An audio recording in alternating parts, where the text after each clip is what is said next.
Hey everyone, my name is Chelsea. Welcome to Little Mountain Ranch. Welcome to my kitchen. I'm happy to have you here with me today where we are going to do some canning together. In my last video, we did pressure canning together. We pressure canned, I think it was 200 pounds of pork, and I shared with you a whole bunch of tips and tricks about pressure canning.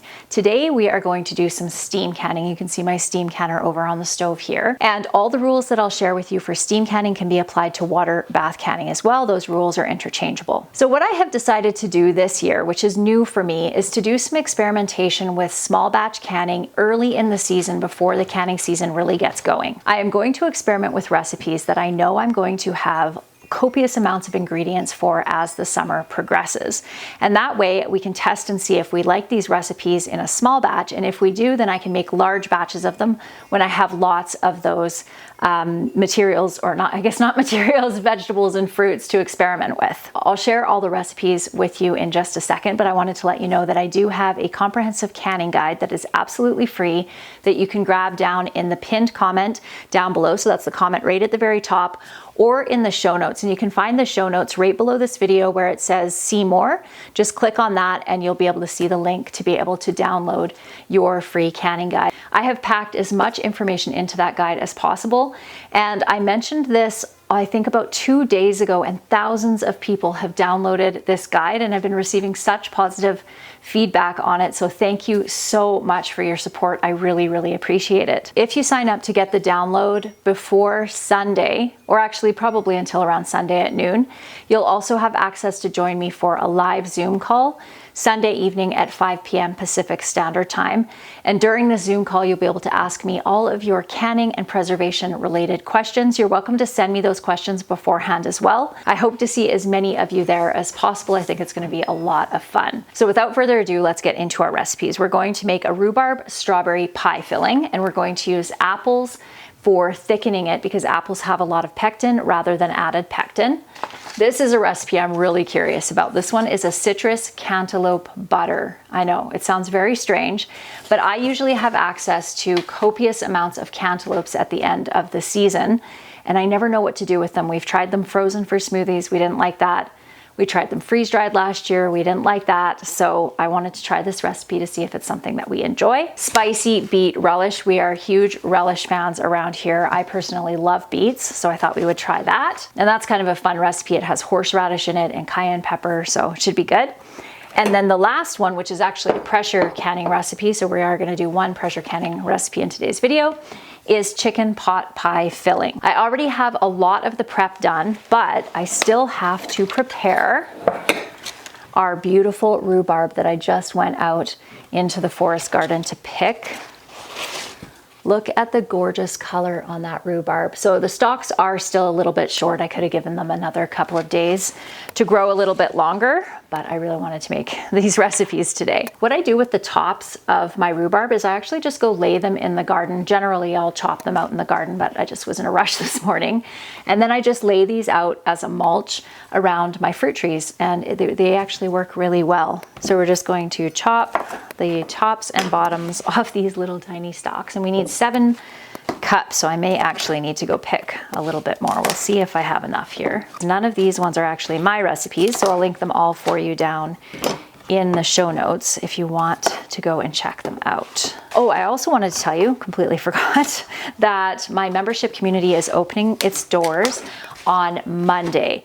And if you want to be notified and have access to a deal that I'm offering for the first month, you can sign up for my newsletter. You can sign up for the wait list over on my website, or you can download the copy of my canning guide. All 3 of those ways will get you access to the deal that I'm going to be offering on Monday, so you can keep your eye out for that. I'm really excited about it. I've said this before, but I just love my membership community so much because it is a way for me to be able to connect more directly with you, because this experience is a little bit one-sided. I do have the comment section and I do read your comments, either myself or Dan read and respond, but it isn't really a conversation. And within my membership community, it's very much a conversation. We have live calls every couple of weeks where I get to actually see your faces and you get to see mine and we get to talk.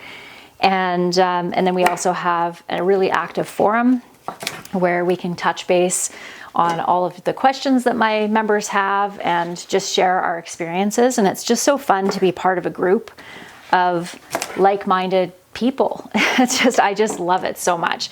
So I'm really excited about being able to open the doors up again. The reason that we do it this way, where we don't have registration happening all the time, is because kind of the onboarding part of just kind of getting everybody set up and situated and troubleshooting any issues that anybody's having or whatever can take a little bit of work. So it's easy to just kind of, or it's easier just to open it for a limited time and then give everybody the best experience we possibly can. So that is very exciting. And I can't wait. So I didn't actually wash these rhubarb stalks. So let's bring them over to the sink and give them a wash. I've had lots of people write in the last little bit asking if we're okay or if we're near the fires, and we are fine, and we are not anywhere near the fires. Although my heart goes out to all of the people that have been evacuated in BC already. We just seem to be getting hit every single year with crazy forest fire activity. So I am gonna chop up these rhubarb into smallish pieces. We kind of want, because we're gonna be cooking these down with our strawberries, so we kind of want the rhubarb to be around the same size as the strawberries, so everything cooks up evenly and at the same rate. Look at that. We're gonna have exactly enough. Well, that was lucky. And there's our 7 cups. Wow. In our Dutch oven over here, I have 3 Granny Smith apples that have all been chopped up. We're going to add our rhubarb to that. We're going to add a 1/4 cup of orange juice, a tablespoon of orange zest, 2 cups of sugar. So we are going to heat this up and bring it to a boil for about 15 minutes before we add our strawberries. I have a feeling that that pie filling is going to be ridiculously good because it already smells amazing. Okay, so while that is coming up to a boil, we are going to start putting together our citrus cantaloupe butter.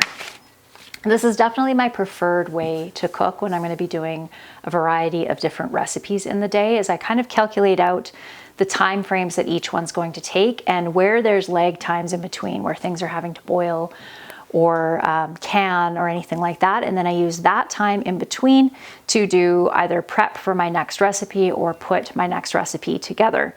And I would normally, if you guys weren't here with me, I would probably do my pressure canned recipe first because it is very time consuming. But because the pressure canner is so noisy, I thought I would save that one until the last and get all of these recipes put together in the meantime, just so that you don't have to listen to that pressure canner going in the background while we're doing the rest. Okie dokie. So let's see here. For this recipe, we're going to need 2 cantaloupes, peeled, seeded, and cubed, 2 cups of orange sections, the pith and seeds removed, 5 cups of sugar, a 1/2 cup of bottled lime juice, 2 cinnamon sticks, and 1 tablespoon of grated lime zest. This is such an odd combination of things. I'm very curious to see how this one's going to turn out. Okay, we have some very ripe cantaloupes here that we've already seeded, and now we are going to cut them into some cubes. I'm going to grab another pot. Okay, this recipe also calls for 3 oranges, so we're just going to peel our oranges and add them right into our chopped cantaloupe over here, and then we're going to blend this up before we cook it down. And this recipe does also call for lime zest, and I do not have any limes, so I'm going to add a tablespoon of orange zest instead, since we are adding all these oranges in here. It does also call for lime juice, which I do have.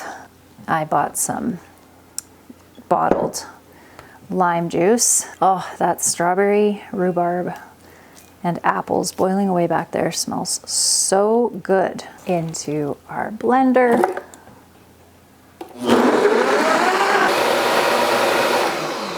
We did it. We fit all of them in there. Just what a glorious color, orangey peachy color. How beautiful.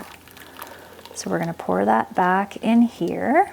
And into this, we are going to add 2 cinnamon sticks, 5 cups of sugar, half a cup of lime juice, and we are going to cook this. We're going to bring this to a boil, reduce the heat and simmer until it is reduced to 5 cups and reaches a thick, spreadable consistency. This one actually needs to cook down for 2 hours. I probably should have done this recipe first, but that's all right. Oh, I think it's going to be just gorgeous. Beautiful. It smells pretty good so far. So we'll put that over on the stove.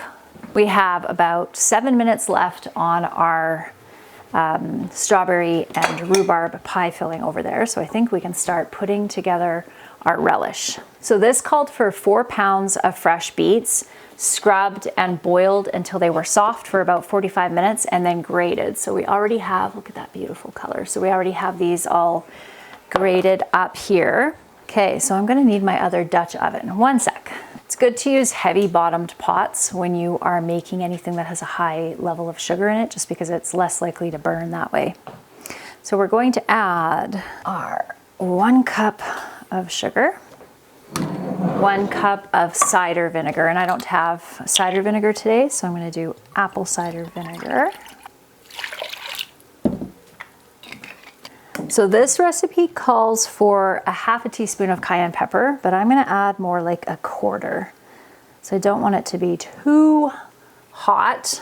A quarter teaspoon of pepper, 2 teaspoons of salt, and then it also calls for 2 tablespoons of peeled horseradish. So this is what horseradish root looks like. So I just cut off a little knob off of this, and then we'll get this peeled. And grated. Horseradish can be very hot and pungent, so it's a good idea, especially if you're using fresh horseradish, to wear eye protection, but this is not the freshest horseradish and it's fine. Okay, we'll bring this over to our stove as well.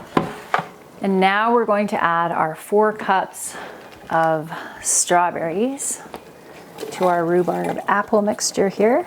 And now we're going to cook this down for around 5 to 10 minutes. Oh my goodness. I think we'll probably end up using this as a topping for ice cream or yogurt. And I probably could have made a massive batch of this because it's a guarantee, being strawberry and rhubarb, that it's going to be delicious. Okay, this is now done and it just looks absolutely beautiful. So we're going to take this off and bring it over here and pop this on. So for our relish, all we're actually going to do is cook this or heat this through till it's nice and hot, and then it's actually ready to jar up. And my goodness, it smells incredible. So I'm going to set my timer for 90 minutes for this, and then I'll check it at that point and see if we're reduced down to 5 cups. Because our strawberry rhubarb is sitting in a Dutch oven over there, it's going to retain its heat. So it'll be nice and hot when we get it into our jars. So we're using pints for the relish as well as the pie filling. So I'm going to be able to fit both of these recipes into my steam canner, which is great. So I'll just get them all going at once. So when it comes to steam canning, like I said at the beginning of the video, the rules that apply to water bath canning are the same. So your times are going to be the same, your processing times. The biggest thing that I find with using a steam canner is I don't recommend it for recipes that have long processing times. And the reason for that is you only have a couple of inches of water in the bottom of this and it boils away fairly quickly. So you need to refill the canner if you're doing something that is going to take a long time, say tomatoes or something like that. I recommend it for if you're going to be doing pickles or jams or anything that has slow or short processing times. It works really, really well for that. One piece of advice that somebody gave me a while ago is because I actually boiled the water away on one of my recipes once, was to put a couple of marbles in the bottom of it. And that way, if the water does boil away, the marbles will start bouncing and you'll be able to hear it if you're not keeping a really, really close eye on it. And I thought that was kind of a cool idea. But I have since just decided to just use it for shorter canning times. But the reason that I love it, and it's actually my preferred method of any type of water bath type canning, is because it takes very little time to heat it up. So there's like my other canner is a 9-quart canner, and it's just absolutely massive, and it takes a long time to get it to the point where it's actually boiling. Fantastic. Being able to not have to wait all that time to be able to start your timer. I am just making the most beautifully colored foods today. Look at this. We have this gorgeous red beet relish, and then we have this beautiful yellow cantaloupe and orange butter that we're making over here. And then of course we also have the beautiful pink of the rhubarb and strawberry pie filling. Definitely my favorite kind of canning is colorful canning. It's just so beautiful. Look at that. Isn't that gorgeous? Smells good. We will give it a little taste test because how could we not? So we're going to leave around an inch of headspace or so, give or take. When I wash my jars in really hot water, I find that they usually retain enough heat so that I can add hot product to them without them cracking. It is recommended to make sure that everything that you're canning is around the same temperature. You don't have to be too finicky about it, but you don't want to put something really cold in a hot jar or vice versa. Look at that. Oh, I love canning, my friends. I love it so much. So, you know, it looks like we're going to get 3 pints and a half pint. I've had some people ask me whether it is okay. Oh dear, maybe that is going to be a pint. Whether it's okay if you do a recipe and it says it's going to give you, say, 5 pints and you get 6 or you get 4 instead. And yes, it is, because there are some variables unless you're going to follow the recipe absolutely exactly to the second for the amount of cooking time. But sometimes certain vegetables or fruit have more moisture in them, things like that. So it is kind of not a recommendation, but an approximation when it says how many it's going to actually cook. That didn't fill up quite all the way, but you know what? We can just make some ice cream later and have that on ice cream. Let's try it.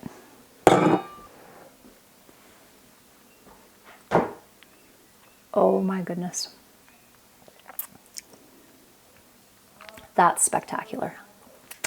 It's actually got some tartness to it from those Granny Smith apples.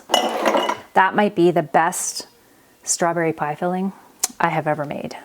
That tastes delicious.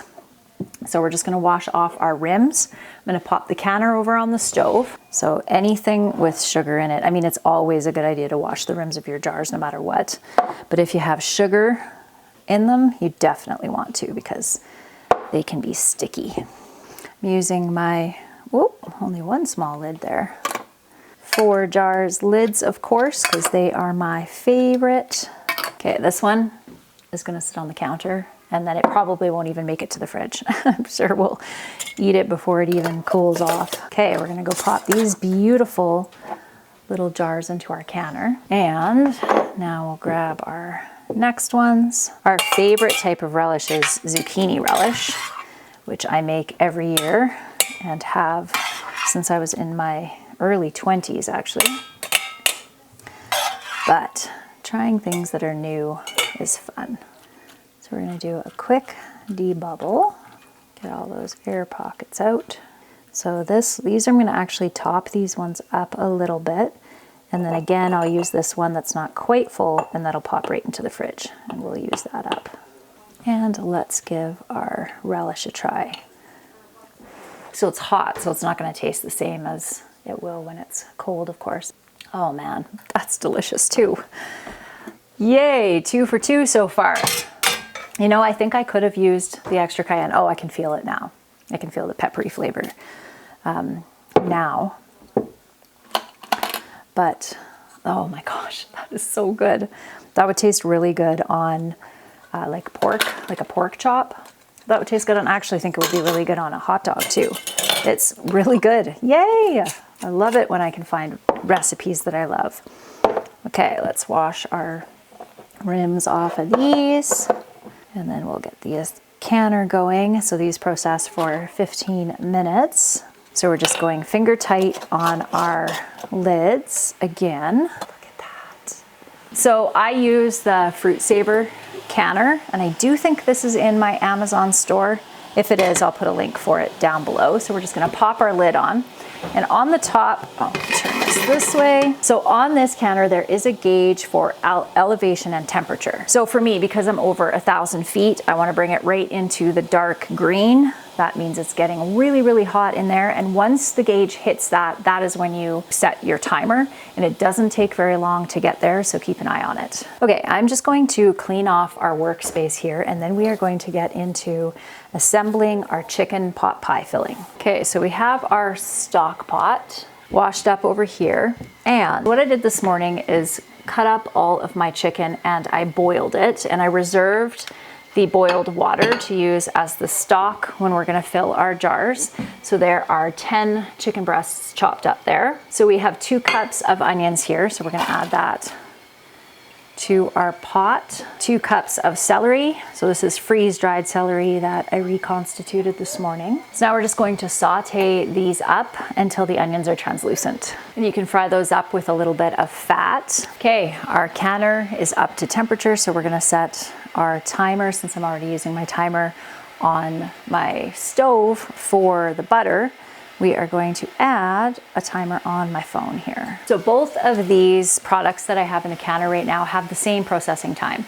If they didn't, if say one was 10 minutes and one was 15 minutes, I would still put them all in the same canner, but I would process for that 15 minutes, especially if it's something like jam or relish or something where that extra 5 minutes isn't gonna cause any issue. The same rule applies in a pressure canner. If you are going to do 2 different products in one batch and one has a longer processing time, always go with that longer processing time. Okay, so we're adding some salt, pepper, and garlic powder into there. We're adding 5 cups of chopped carrots.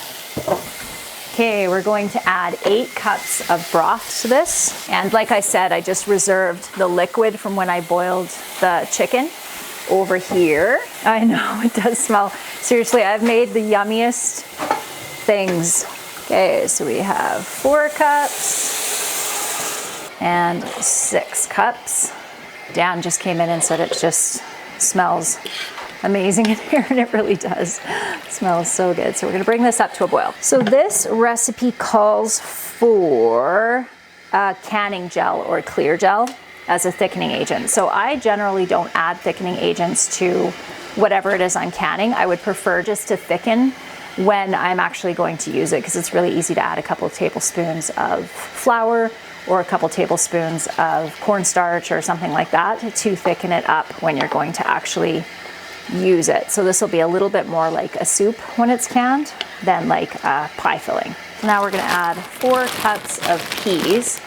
So peas are one of those things that when you pressure can, they're definitely going to be soft, very soft. So if you don't like your peas soft like that, then I would recommend omitting them from this recipe, and then again, just adding them when you're actually going to make up your pies.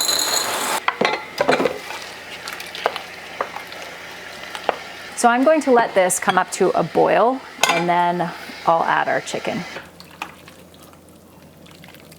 I must admit to being tempted to just making a crust, adding some thickener to this, and putting a crust on this and just baking this in the oven and calling dinner done.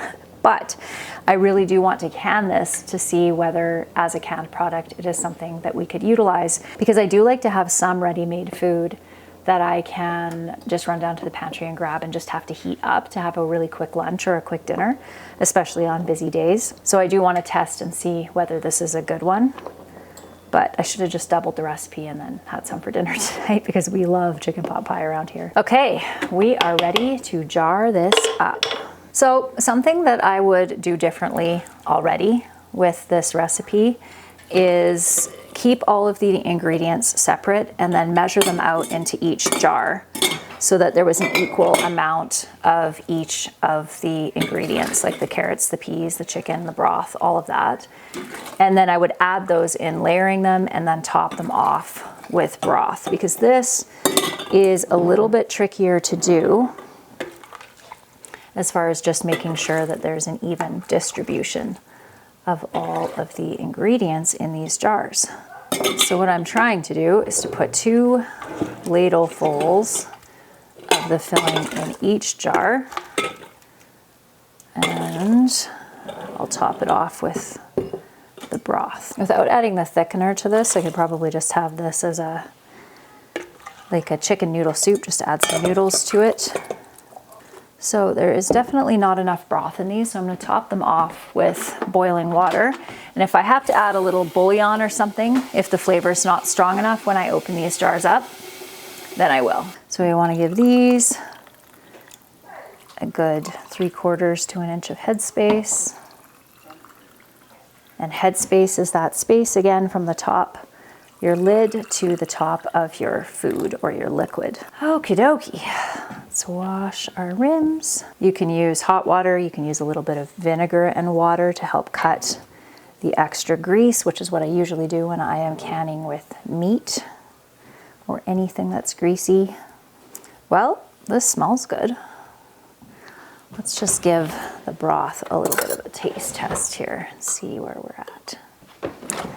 That is pretty good. I think there's a little bit too much pepper, and that is a little bit too peppery.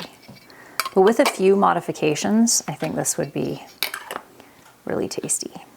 I've been asked very many times whether I reuse my canning lids, and I do reuse them, but not for canning. I use them for dried goods in my pantry, and I do keep ones that are in good condition aside just for in case of an emergency. The biggest issue with reusing canning lids is that when you pry your lid off your jar, usually you're using a can opener or something like that, and that bends the edge. I can probably show you an example here. Yes, perfect.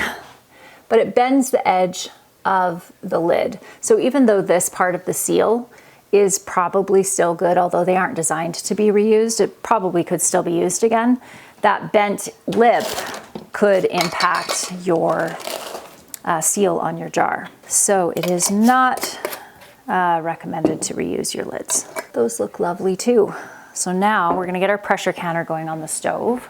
I am gonna use my 4 jars canner. So I generally use All-American canners. I've used All-American canners forever, but this is a really inexpensive option for canners. Sadly, 4 jars are out of them. They're sold out right now, but I just contacted them this morning and they are expecting to get some more in. They just don't know when just yet. So I'll make sure I let you know because they run at around $200.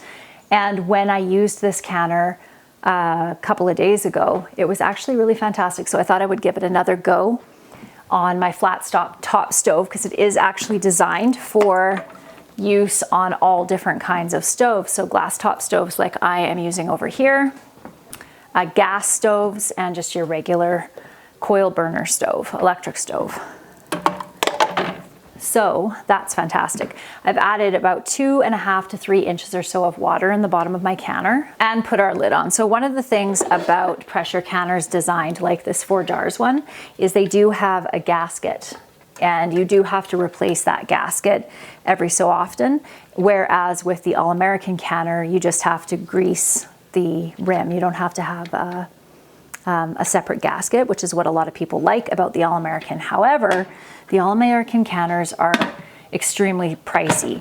So starting with something like this will serve you very well. Presto, I haven't used a Presto canner before, but I have heard they're very good too, kind of the same style as this one. So I'm just gonna lock the handles on here. And this is another thing that's nice about this one. The All-American has, what are they called? Wing nuts, I guess, that you have to twist on all the way around and to get your lid on evenly, whereas this one just slides on like that, and then it locks on once the pressure comes up. So I'm gonna crank my temperature up here, and pressurize up my canner. So we are going to be canning this for 90 minutes at 15 pounds of pressure because we are at a high elevation. So you do need to check your elevation to see how many pounds of pressure you need for your canner.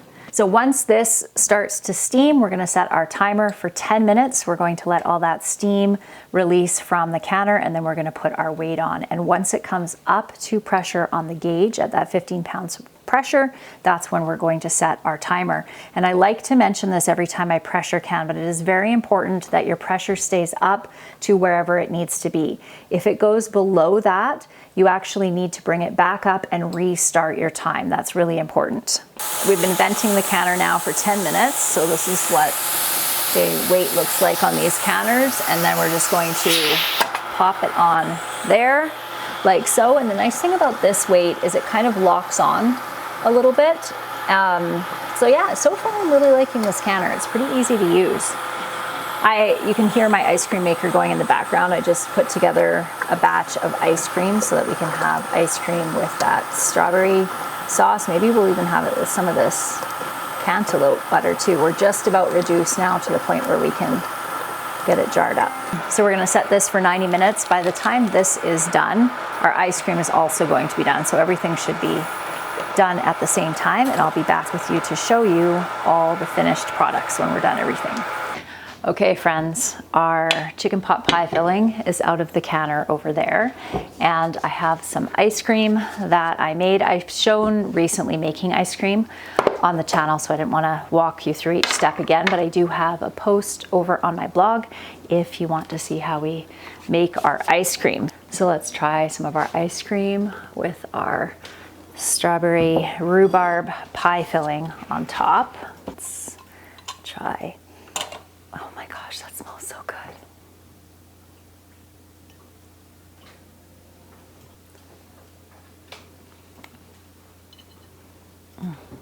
That is incredible.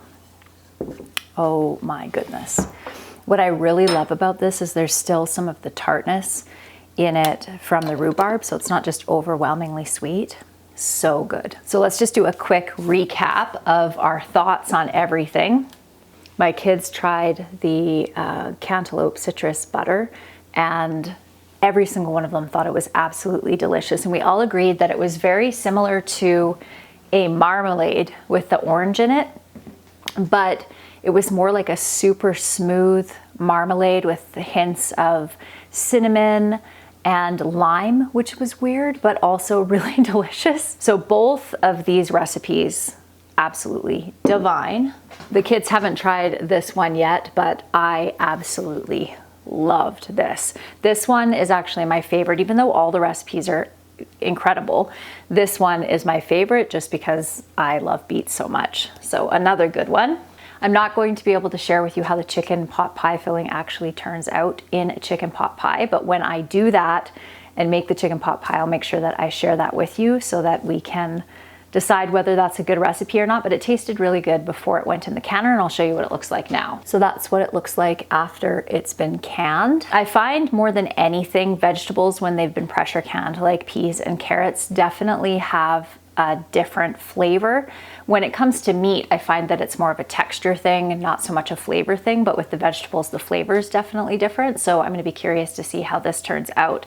But so far, out of the 4 recipes that we've tried today, 3 of them were absolute winners that I will definitely be making again. All right, friends, that is going to be it for me today. I hope that you enjoyed today's video. And don't forget, if you do want to participate in the Zoom call that's coming up on Sunday at 5 p.m., so Sunday the 19th at 5 p.m., all you have to do is download the canning ebook, which is down in the pinned comment and in the show notes below, and then you'll be put on the list to be able to register for that call. I look forward to seeing you again soon, everyone. Bye.